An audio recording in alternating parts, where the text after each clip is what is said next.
Umugwi wa Musigiti FC niwo waraye utahukanye ihiganwa ry'umupira w'amaguru muri Komine Musigati gitiriwe Usafi Cup utsinze Musumba Vision igitsindo kimwe ku busa. Aho ndiho kubgayo arongoye ishirahamwe ry'umupira w'amaguru muri Komine Musigati ari nawe yatunganije iryo higanwa ngo muri rusangi ihiganwa ryagenze neza. Rino higanwa Usafi Cup kuva mu ntango ryayo ryahereye mu kwezi kw'indwi turarisozeye kuri no munsi genekerezo rya 28 ukwezi k'umunani umwaka wa 2022.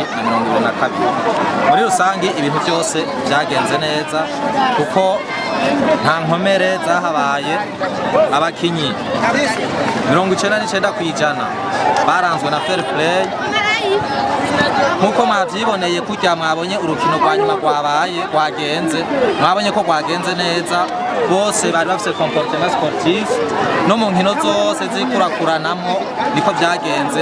Muri rusange novuga yuko ihiganwa ryagenze neza.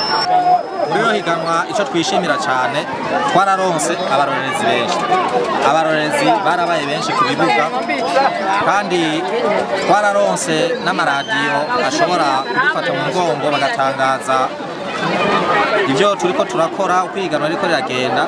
Iyo nayo si yindi ni radio Culture yadufashije kuva ihiganwa ritangura gushika n'ubu mukaba mubona muriko muradufasha n'ubu. Muri Komine Musigati muri Association de Football Musigati dufise ikibuga kimwe, turafise ubukene bw'ikibuga.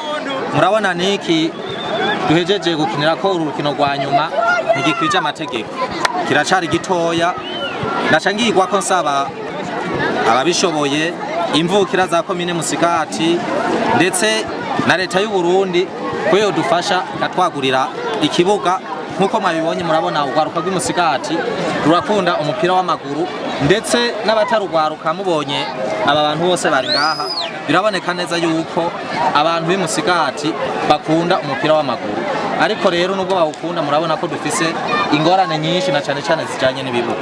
Kibanza c'umwigeme sikirenga cyane kuko nkuko mwabibonye twaronse imigwi ibiri, ariko byose ni buke buke kuko iri higanwa ni rya mbere ribaye rigatunganya ihiganwa ritunganya impande zibiri rwabo uruhande rw'abahungu n'uruhande rw'abakobwa. Kubona rero haje imigwi ibiri y'abakobwa ntitwoca tuvuga ngo bimeze nabi nkuko musanzwe mubizi intangiragoye.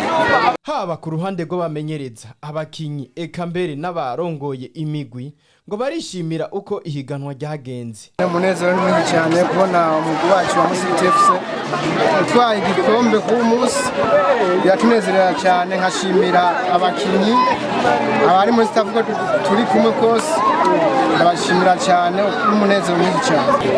Ege mu nteguro twasubije indi migwi niko abakinyi bitanga bakaja ku entraînement, ama staff nayo ikaraba igene zirabafasha buke buke bitandukanye. Musigiti FC n'umugwi umaze imyaka 2 ubaye kuva mu mwaka uheze twaviriyemo muri demi finale, ubu twakinye finale kandi twayisinze. Nta match nimwe mu match zose twakinye twigeze tunanganya mu cyangwe ngo dutsindane, zose twarazitsinze. Novuga ati equipe imenya yuko iri faible mu gihe yatsinzwe cyangwa yanganije. Muri make novuga yuko turakomeye, nta mugwi washoboye kudutsinda.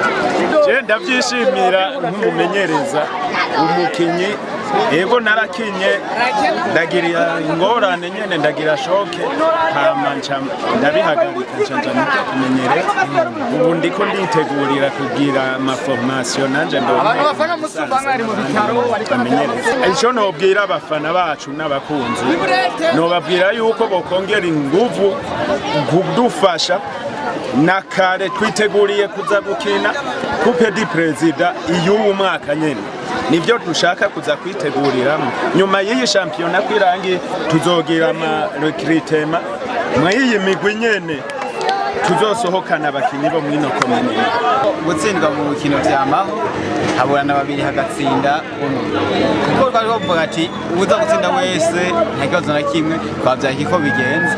gusa turashima uko vyagenze kuko tuvuye twese dukomeye atawigize ingorane niba turashima ukuntu ihiganwa ryatunganijwe neza ku mpande zose ko n'umutekano wari uhari ku kibuga naho hatabura utunenge tuba twarabaye abakunzi ba Musumba ndabatumiye yuko botugumako nkuko bahozeko kandi kubana turi muri vya bikorwa na ya koperative ikabandanya ikora nkuko turi bazi ko ari nivyo dutunze dusangiye tukabigumiza hamwe nyene. Tworangiza tubamenyesha ko ugo rukino rwari rwitabiriwe n'isinzi ry'abantu indongozi zitandukanye zisanzwe zirangurira imirimo yazo ngaha muri komine ya Musigati uhereye kuri musitanteri w'iyo komine eka ndetse mbere n'ubusanzwe arongoye indero mu ntara y'Ubanza asanzwe ari imvukira y'iyo komine ya Musigati.